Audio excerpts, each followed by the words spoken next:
Assalamualaikum dan salam bola. Johor Darul Tazim sekali lagi buktikan kehebatan mereka apabila membenam DPMM FC dengan keputusan bergaya 10-0 di Stadium Sultan Ibrahim. Ya, 10 gol, satu keputusan luar biasa dalam saingan Liga Super Malaysia.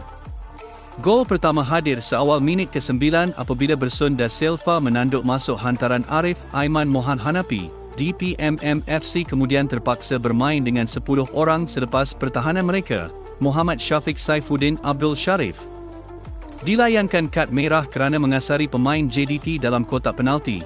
Pada separuh masa pertama sahaja, JDT sudah mendahului 4-0 termasuk hat-trick Bersun dan jaringan Oscar Arribas.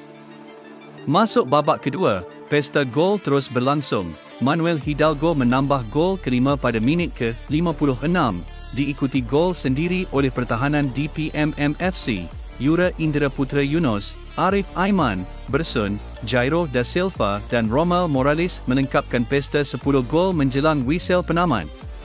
Kemenangan besar ini membuktikan JDT masih berada di kelas tersendiri dari segi taktikal, disiplin dan kualiti serangan. Bagi DPMM FC pula, ini satu peringatan besar untuk memperkukuh pertahanan dan semangat pasukan apabila berdepan gergasi Liga. Kesimpulannya, JDT terus kukuh sebagai pasukan dominan Liga Super Malaysia. Adakah mereka akan terus mengekalkan momentum hingga ke hujung musim? Kongsikan pendapat anda di ruangan komen.